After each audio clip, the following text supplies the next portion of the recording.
wonderful opportunity. It's been a long time since we have done stock takes of India-Pakistan relations because there's been in such wide forums. And I have to say here that my institute, Jinnah Institute, has run one of the longest running track twos with Hindustan for a long time. And yes, Aziz Saab has been a leading light in that. He has mentioned his frustration and anxiety also, I suggest and suspect, at how circular some of these discussions become and how we come away with a sense of very mixed feelings of hope, but also attrition that we are still mated in a long strategic arc of distrust between the two countries. Now, obviously, the distrust is the huge elephant in the room between, in all conversations, whether they're formal, whether they're track 2, whether they're track 1.5, there are some running in the world, subject-specific ones, and also formal engagements. Now, I think that always has a bearing on how we think about each other. And I think that's very important. What I've been hearing in the room is that, well, geopolitics has failed the world. That's my thinking. But I also hear defensive realism raging high. And I completely agree and endorse with very senior interlocutors with India who think that it's very difficult to normalize anything, let alone trade or the points of entry that seem commonplace and not linked to traditional geopolitics. Well, ladies and gentlemen, we thought long ago that history would end. It hasn't. And it is now the bad old return of conflict to Europe, to other countries, and of course, the rules-based order that we base so much of our suppositions on, especially related to Kashmir and disputed entities, is pretty much frayed and fragile, and I think under attack. The rules-based order cannot apply its rules to two genocidal states that are and have been on the rampage both in the Middle East and in our neighborhood in Indian illegally occupied Kashmir. You know, I'm talking about Israel. So between India and Israel, and many others, the rules-based order is under severe stress. And that is what our, theory and geopolitics hinged on after the Second World War. I think all that is changing. And much of our thinking has to look to a future that is also changing. It is changing in development terms, it's changing in how human migrations impact the planet, is changing in energy transitions and how states do business with each other. It is a sad indicator and symbol and metaphor of intellectual poverty and I think a kind of reduced state of strategic thinking in India, that we are locked in this, ice age of regional decline. And I say decline not because one country is economically doing well. Regions prosper as regions everywhere in the world until conflict starts bleeding their economies and their national narratives. Here, for instance, I mean, Europe had a very strong integration plan and it appears integrated, but of course it's not any longer after Brexit. The right has redefined, has been thinking of itself, and this is not for me to talk about Europe, but South Asia, SAARC, which was mentioned here, and many, many such regional forums were modeled on the heyday, the great days of European integration and the surpluses and the dividends that accrued from peace. Again, I'm departing from the speech I had, But I think it's important to address those things that I want to at this point. And I do want to acknowledge that, yes, we all understand that since 2019 specifically, we all know what has changed in our dynamic compared to the older stop start kind of meta trend we had between the two countries. It's become a meta trend because it encompasses every kind of relation we work with on each other. So obviously, regime change in India has had a dramatic impact. And the drift towards majoritarianism and Hindu nationalism has become a drive for the first time powered by the state under Modi. It's taken its time, but it's built up to a deafening crescendo. And as when we talk about unilateralism that we saw in Kashmir, he has created a republic of fear in that valley. And I think we need to understand what that does to resistance movements, because we do rely on that as something we, in our part of Kashmir, South Kashmir, respond to. We rely on people responding to authoritarianism and to fear in ways that are very hard to for us to imagine in the comfort of Pakistan. And I know that most of Pakistan is in discomfort at high taxation and the rising cost of utility bills. It is still a very different place to be, at least for policy elites in this room. Now, part of that state drive we saw has contributed to a very dangerous freeze in ties between the two nuclear neighbors with a history of war, real war, hot and cold conflict over a very restive LOC, and even on the working boundary. We've seen that, examples of that. Pulwama has obviously set the stage for further strategic suspicion, shrinking the space for any political thaw, even while Islamabad has regularly and recently signaled an openness to dialogue with its own interests kept on the table, including peace. I mean, we have never petitioned, Pakistan has not petitioned for peace at a price to Pakistani nationalism. Let's be very clear. Let's not suggest that even a discussion on Kashmir or anything at all on ties with India is petitioning for an unjust, asymmetrical arrangement. That has never been the case for the state in Pakistan, for any government in Pakistan, and perhaps even the table, the table over here. So I think let's be very clear on that.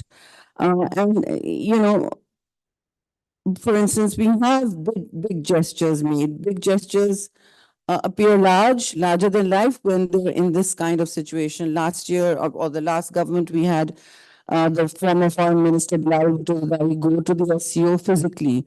I actually engaged in the SCO virtually. We were given permission to do that with India in the chair, and that was on climate change, obviously.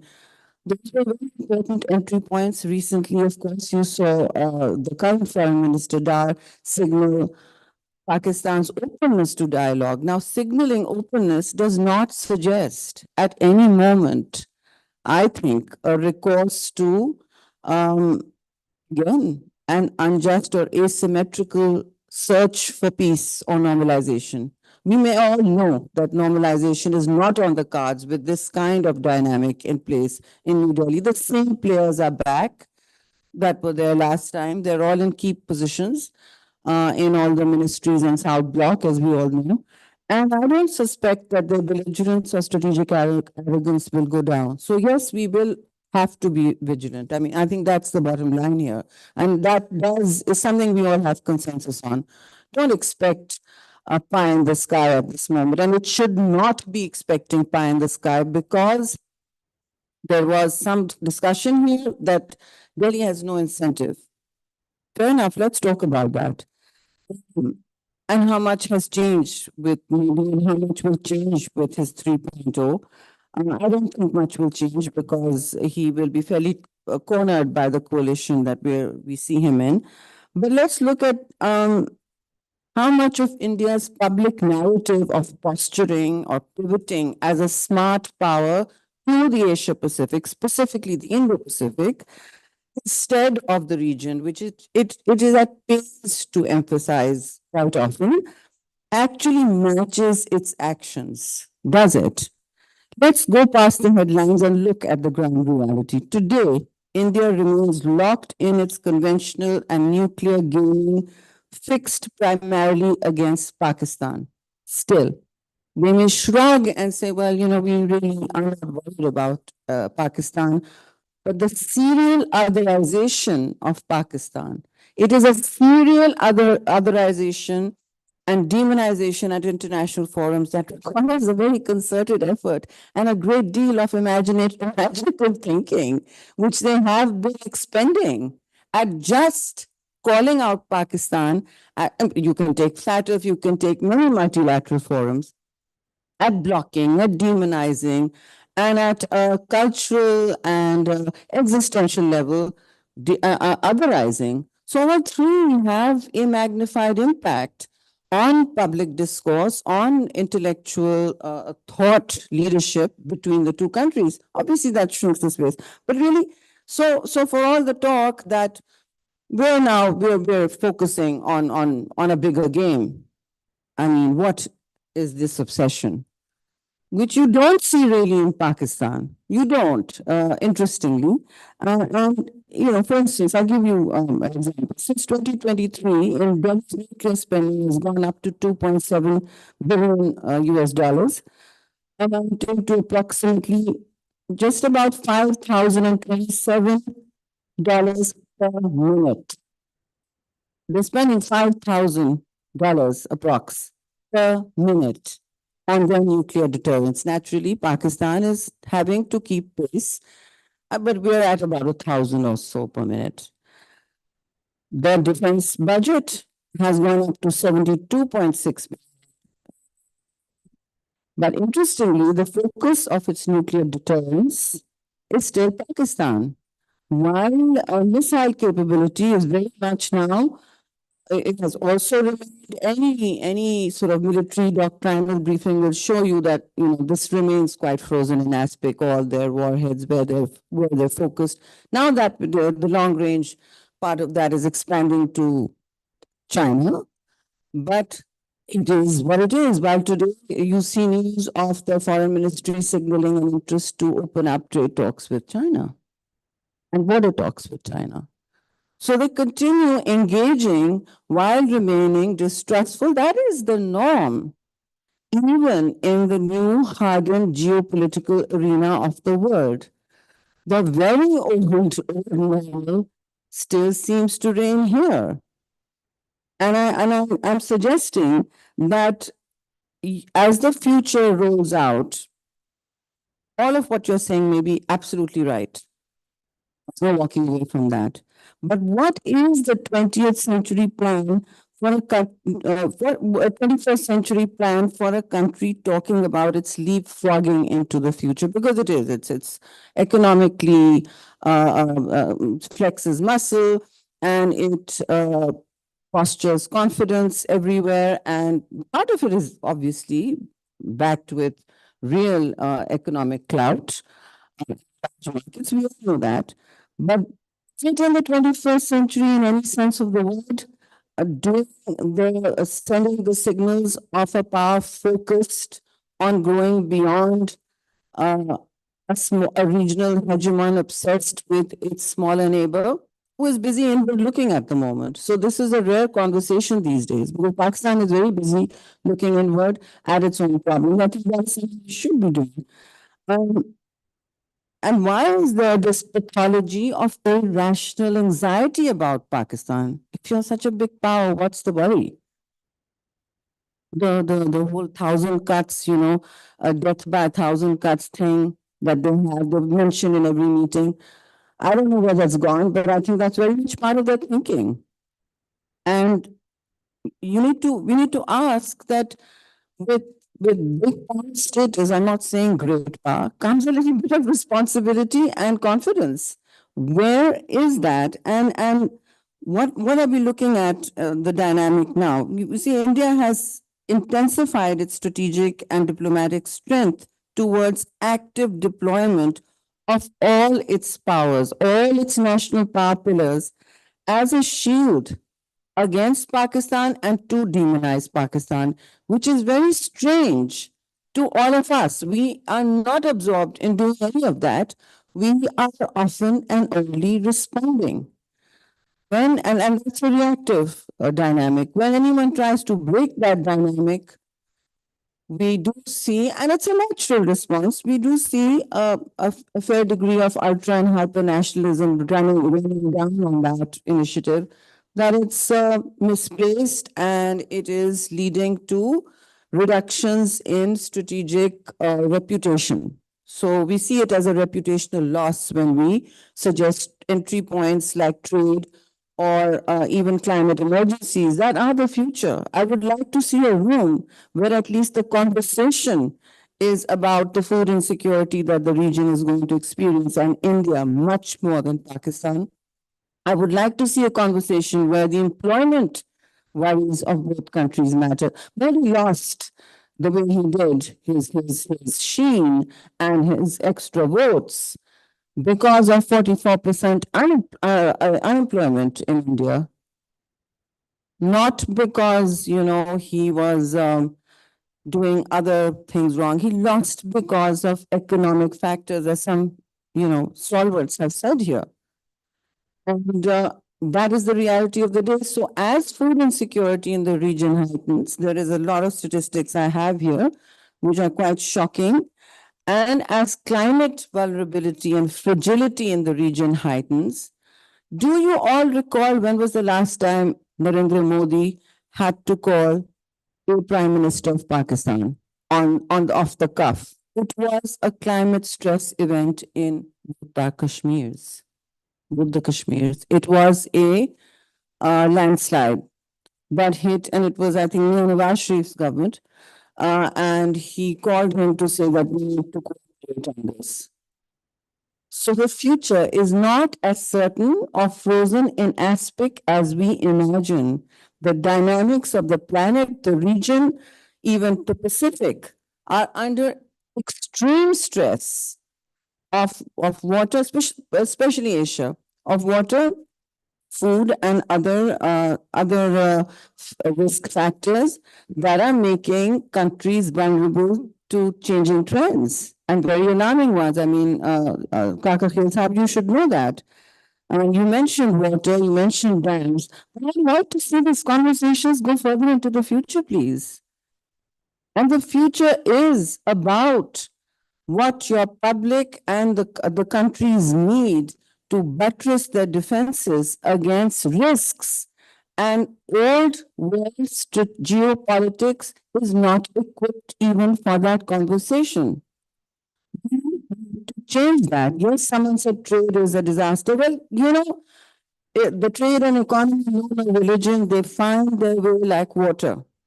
And so you have, punitive duties and insulting, nasty, punitive duties from India of 200% on Pakistani imports after 2019. It was we who should be doing that. They were the aggressor, they're the predator, the predatorial power, and here they are imposing punitive duties. I mean, this reveals a very serious pathology of anxiety about the smaller next door neighbor. And in doing so, what happened? The trade continues. It goes in directly via Dubai, via other quarters. They know it. We know it. There is nothing we can or even will do to stop it, except it adds costs.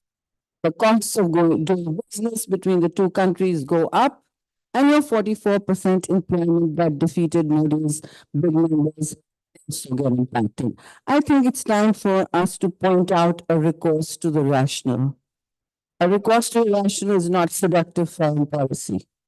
It just doesn't get you, it doesn't get you headlines, it doesn't get you votes. At least Modi's found out that it didn't actually get him the votes he wanted. And the one difference between India and Pakistan that I've noticed change over the years is that Pakistan remains an active subject in their playing to the gallery election politics, whereas India does not. Mr. Dastagir, when you were campaigning, did you mention India? Did any of our parties mention it as anything except when we are in Azad Kashmir and we're addressing their concerns directly? We were concerned with Kashmir, but we're not concerned with India and its existence. We have said long ago, live and let live.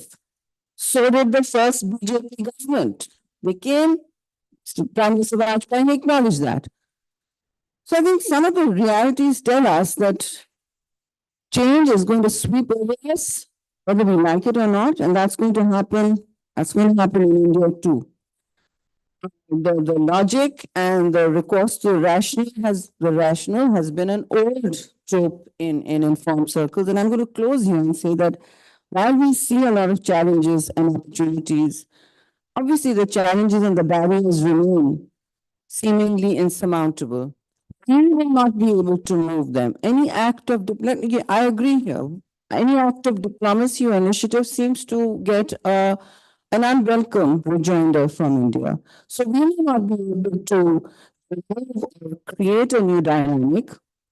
Unfortunately, that initiative has been taken from our hands, but we need to move beyond our own shift towards the economic narrative. Geoeconomics cannot remain a narrative, for crying out loud. A narrative is a narrative, is a narrative.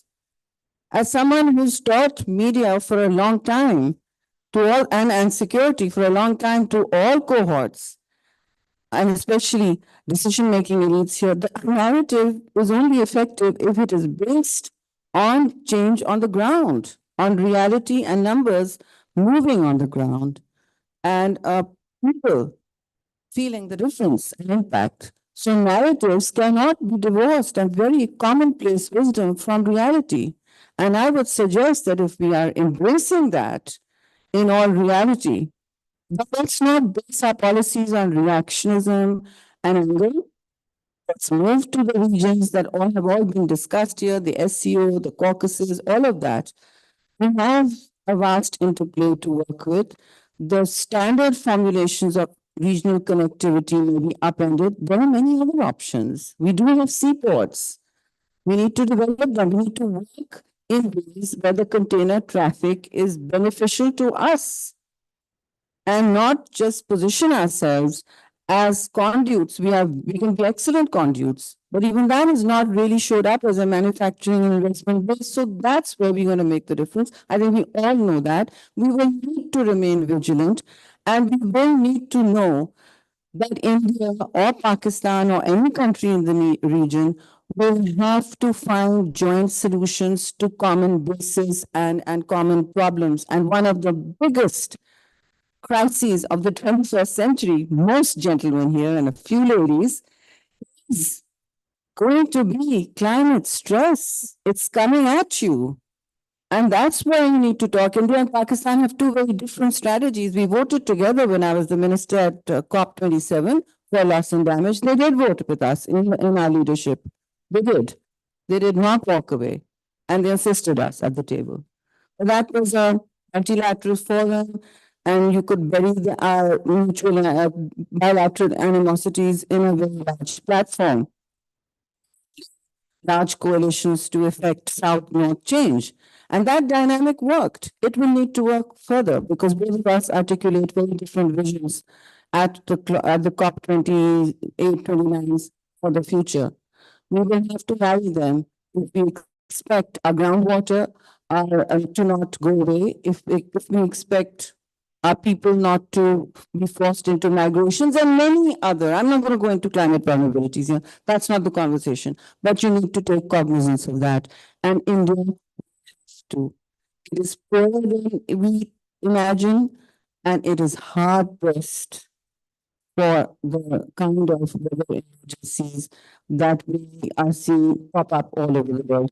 Put them on your radar, gentlemen. I think the ladies must have. And I think we will see different conversations about this very dynamic future. So thank you very much. And thank you for bearing with me so long. I have to return to the Senate. I beg your pardon. Thank you, Senator Sharif Rahman, for your enlightening remarks. We appreciate your coming here, despite your busy schedule in the Senate. I would now invite Mr. Qasim Niaz, former Secretary of Commerce, particularly in terms of his views on the possibilities or the past experience of Pakistan-India trade. Thank you very much. I think I'll restrict myself to trade because a lot has been said about diplomacy and strategic issues. I'll start by saying that, of course, the economic crisis that we find ourselves in today, one of the most important aspects of it is our external sector. I think we are all agreed that we are short of foreign exchange, and exports is an important solution to easing the situation there. So from that point of view, I would be talking about, I would be interested in expanding our trade globally, and India is one part of it. As it happened during the time I was in the Ministry of Commerce, and we had engaged with India to normalize our trade. And frankly, contrary to what Ambassador Aziz mentioned, we had actually come to an agreement with India, which was more advantageous to Pakistan. Let me say this. I think this has not been talked about in the media and so it was an excellent agreement, and it could not have been a better one. And of the people in the room, who are present is Mr. Khurram Dastagir and Ambassador Salman Bashir, who were eyewitness to the terms of that agreement. And the fact of the matter is that we pulled back.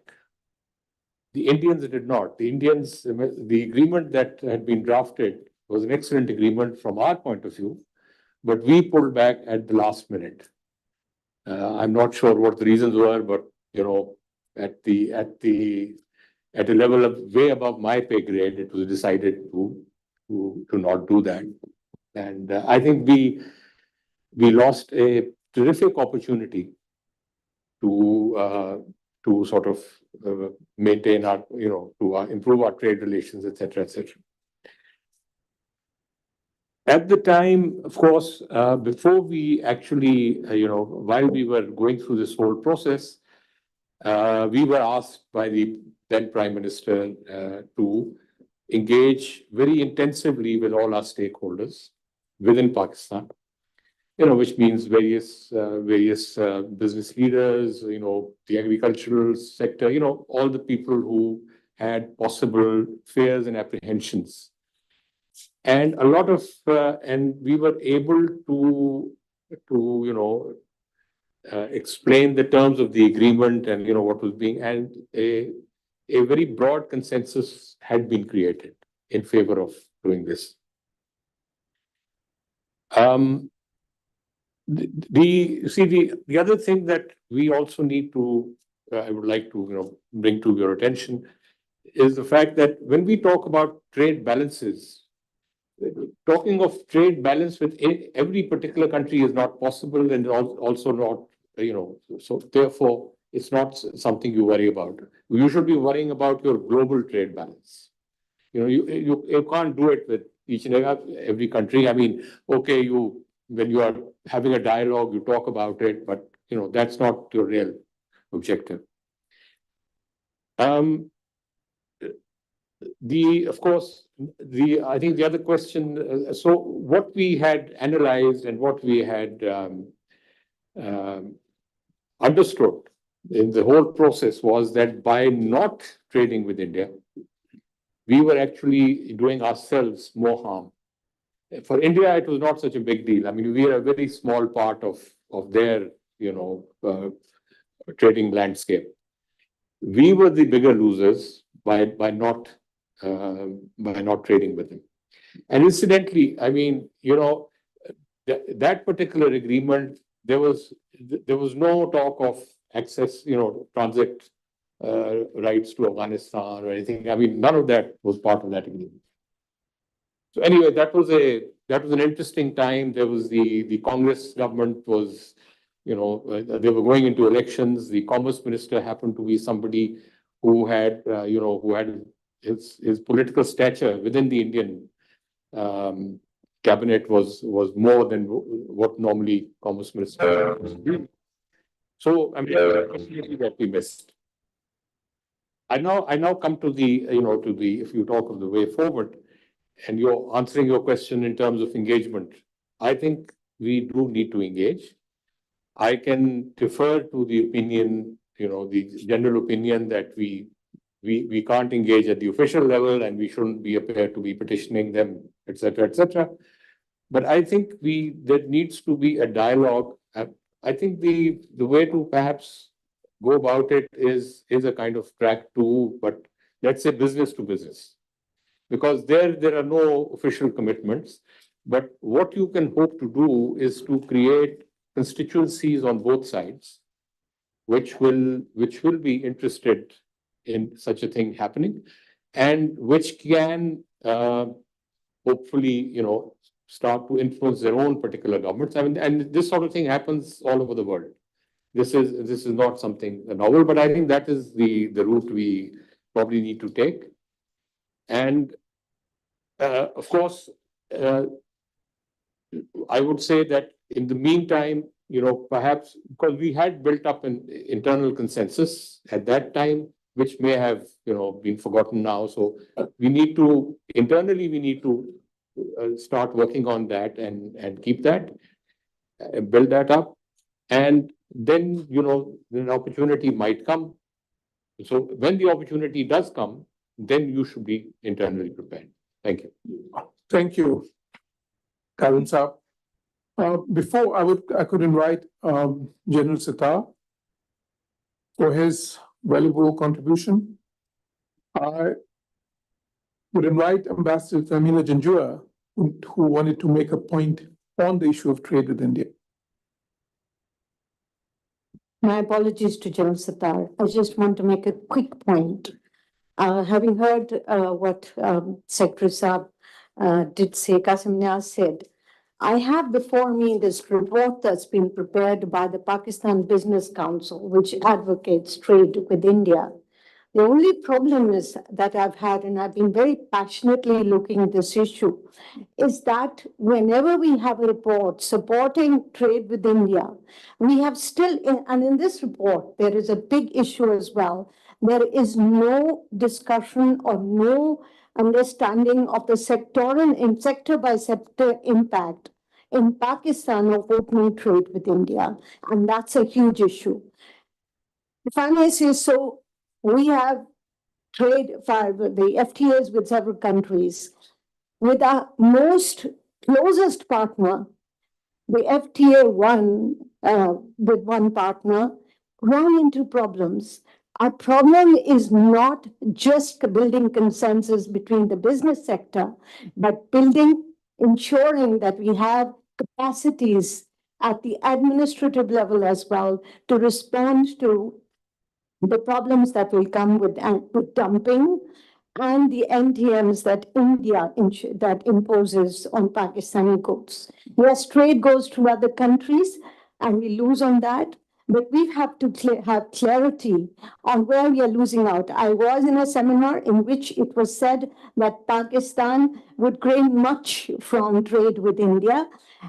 And when asked what would be it, and they said, well, Pakistan is strong in the agriculture sector and in the IT sector. We're totally a lack of competition between India and Pakistan on the agriculture sector and the IT sector. So I think we need to have perhaps another conversation by IRI, by Institute of Regional Studies, on what is the impact sector by sector on Pakistani economy as far as trade with India is concerned. Thank you. Thank you, Ambassador Zanjua. Yeah, we will have a separate seminar on that. And but I may just quickly mention that there's a huge difference between an MFN status and an FTA. But General Sitar, please take the floor and share your thoughts. Bismillah ar-Rahman ar-Rahim. Thank you very much, Ambassador Johar, for giving me this opportunity to speak here today.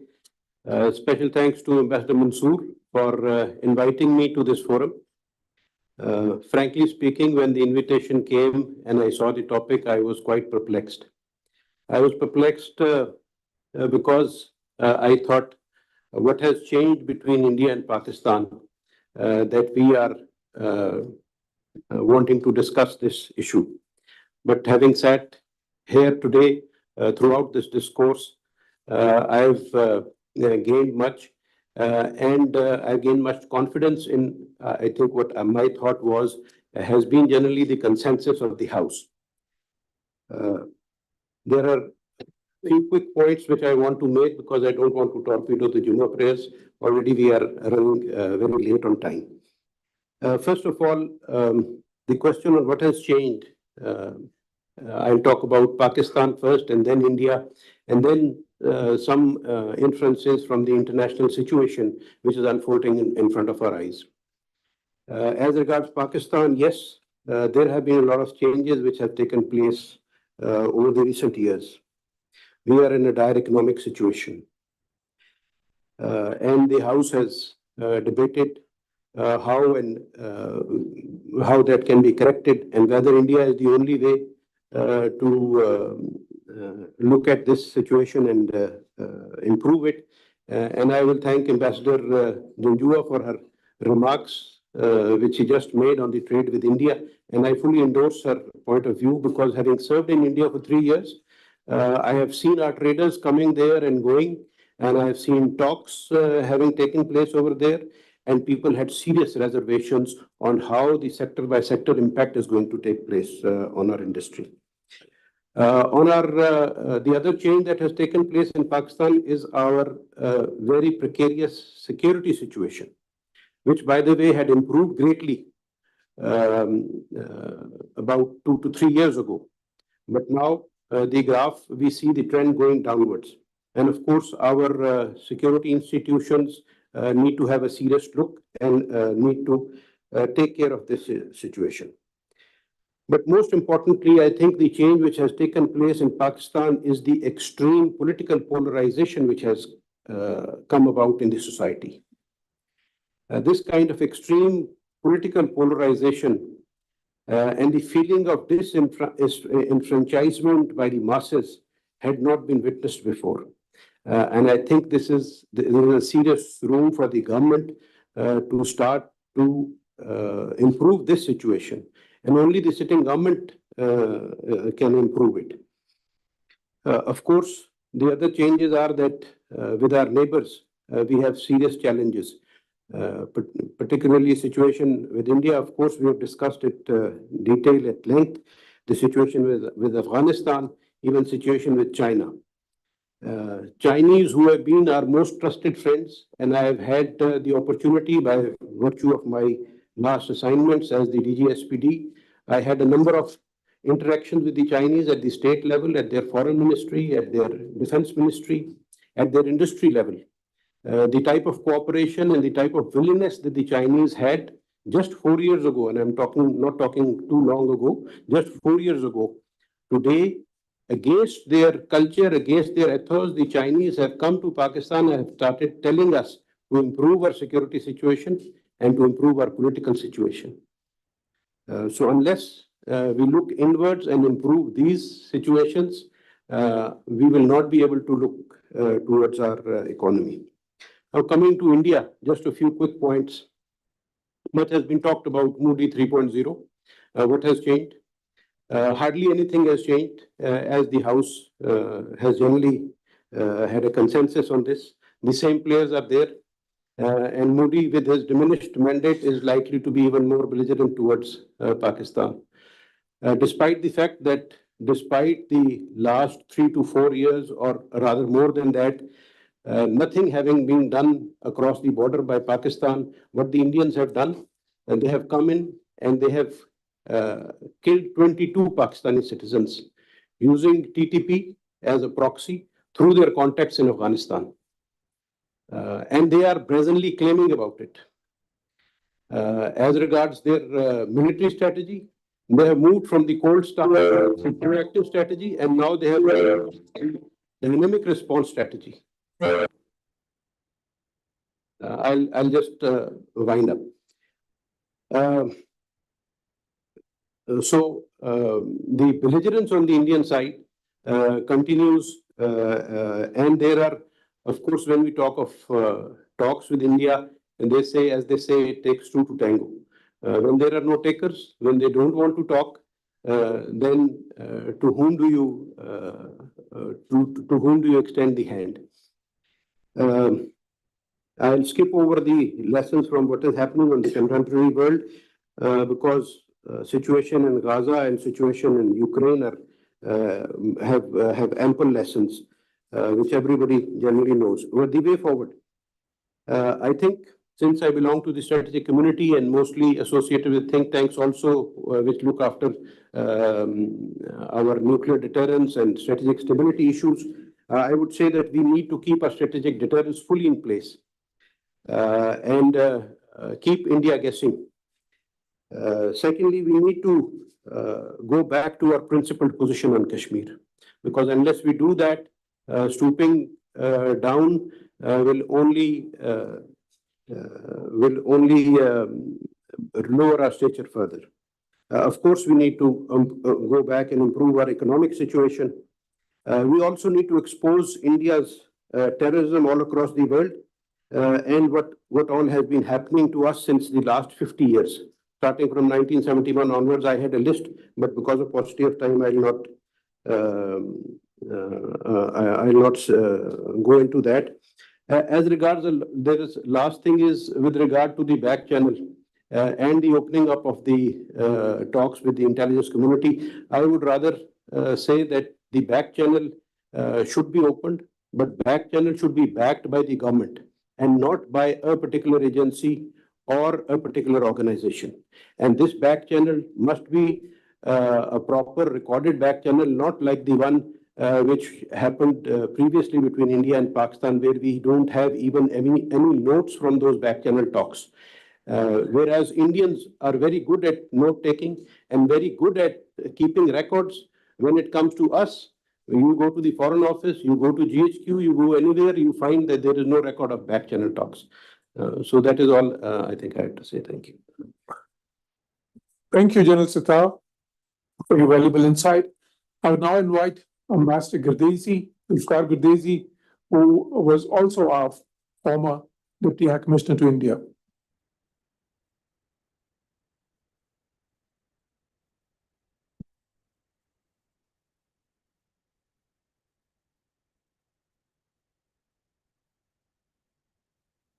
Thank you, Ambassador Salim. Thank you, Ambassador Mansoor Khan, for providing this opportunity. I'll try and sum up my 2 cents worth in 2 minutes. And of course, so it's a kind of topic that can take hours and hours, but let's see what one can come up with. My observations are based on my 6 years in New Delhi and then a couple of years in the ministry heading the India division. And also reflection or introspection post-retirement. So, one has more time at one hand, and I spent thinking about the same issues. That gives you a more detached view of things, perhaps. One needs to go back a little to what generally was the talk in town, either here or in New Delhi. But before Mr. Modi came in, that we should wait for him to his government is formed because they will, being in a strong position, be in a better position to show some flexibility. And but we saw once that government was in power and how they behaved, and then the re-elections again more or less the same. And then after this Modi 3.0 we're talking about, one should not expect major changes because the major players, decision makers, whether it's the external ministry or the defense or the national security advisor, remains unchanged. So that should give us an idea where we should be more realistic in seeing where things go.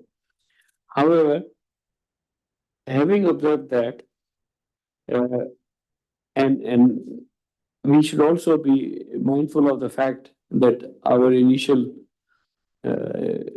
flexibility or some flexibility we showed, the earlier foreign minister, the then foreign minister Bilawal Bhutto tried to test the waters when he went to Goa. Then when the current government came in, the foreign minister's statement on having an open mind about trade with India. But and the messages sent by leadership received a curt reply. But having said all that, I would also like to submit that this should not be a moment to wring our hands in frustration and to just resign to the new realities.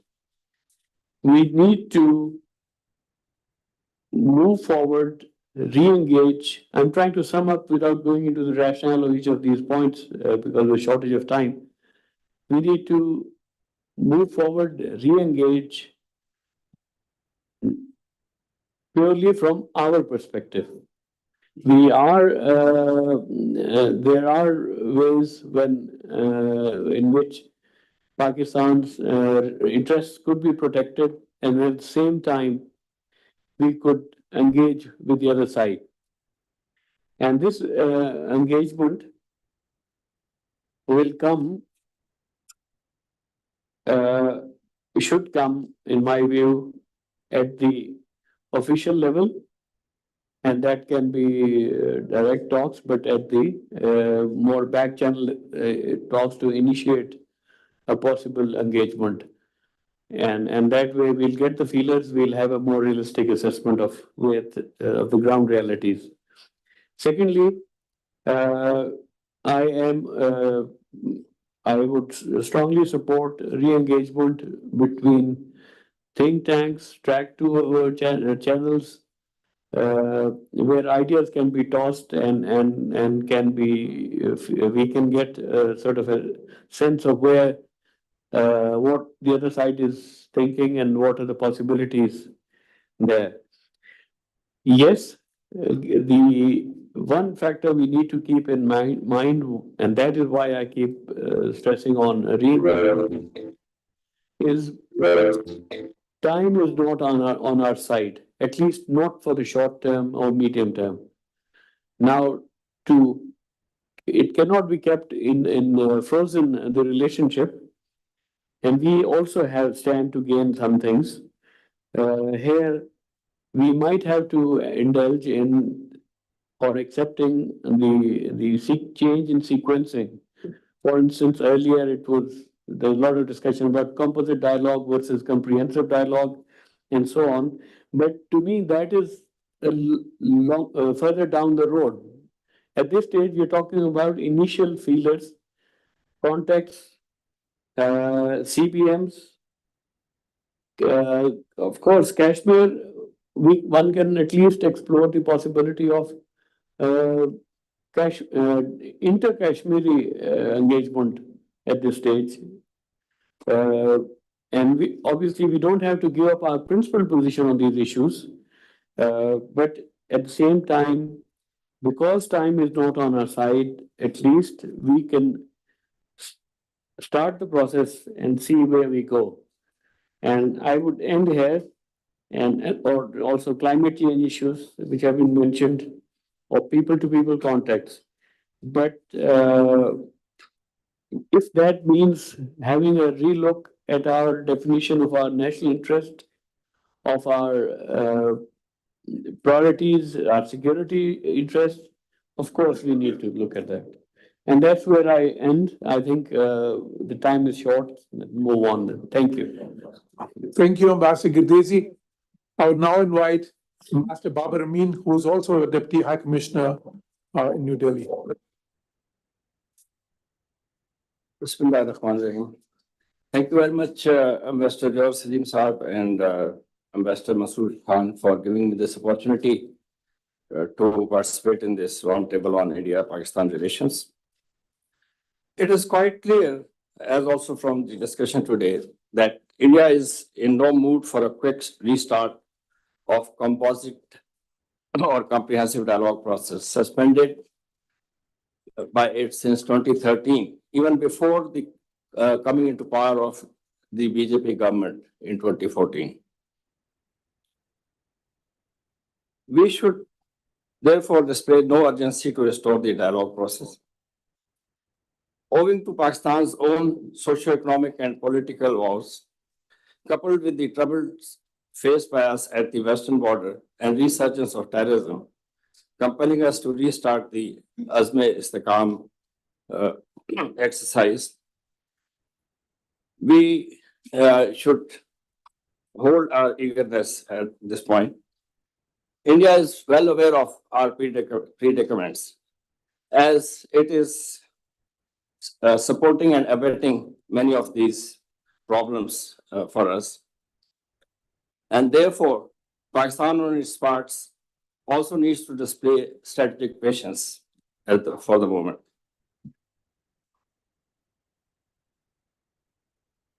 As and when the dialogue process is restarted, India would like to pre-dictate the terms, such as to remove Kashmir from the talks agenda and arm twisting Pakistan on terrorism to malign it internationally. It is also likely to club talks on trade with the demand for free transit passage through Pakistan.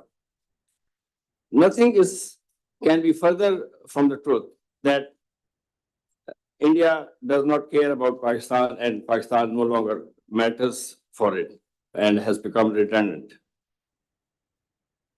More news about Pakistan are carried by Indian media than Pakistani media itself.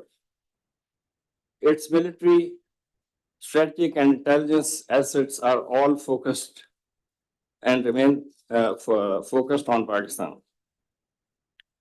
Even the social media, YouTube, Twitter, Facebook of Pakistan is scrupulously monitored, and anything considered newsworthy is rehashed into Indian mainstream media and social media, and also used for propaganda purposes. When the exit polls in the initial phase of Lok Sabha elections reflected a less than expected success for BJP, Modi jumped into the fray immediately with almost entire emphasis of the remaining campaign on Pakistan and Muslim bashing. Modi even pegged bashing of a rival Congress party on a tweet of a former Pakistani minister praising Rahul Gandhi. Modi remarked that while Congress is dying in India, they are crying in Pakistan and want to make Prince, meaning Rahul, the Prime Minister. I agree with the importance of the backdoor channel, but like General Sarfar's remark, it should not be unguided. And while secrecy and confidentiality are important, but at the same time, the key stakeholders must remain in confidence all the time, and guidance should be there from their side. We cannot forego our legal, political, and moral ground on Kashmir. I don't think there can be any compromise on that.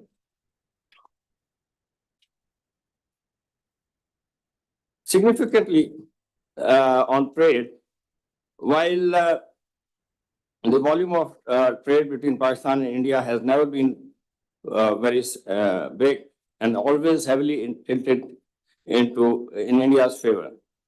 At the same time, the Indian claim of granting MFN status to Pakistan since 1996 was a mere fallacy, which it successfully used to make us look guilty. Trade between Pakistan and India was earlier done on the basis of positive lists, which was later changed into negative lists to further expand trade. The so-called MFN was never exercised by India. I'll conclude here that it's important to know our neighbors, as also it's really has been stated. And if we want to make study on BJP, we need to look into their ideological demigods like Savarkar, Golwalkar, Swami Vivekananda, and others. And simultaneously, I'll add at the end that there's almost a bipartisan consensus in India on Pakistan and Kashmir. We need to keep in mind that Kashmir was forcibly annexed by India under Congress rule. We had these three major wars that Pakistan fought with India were under the Congress government.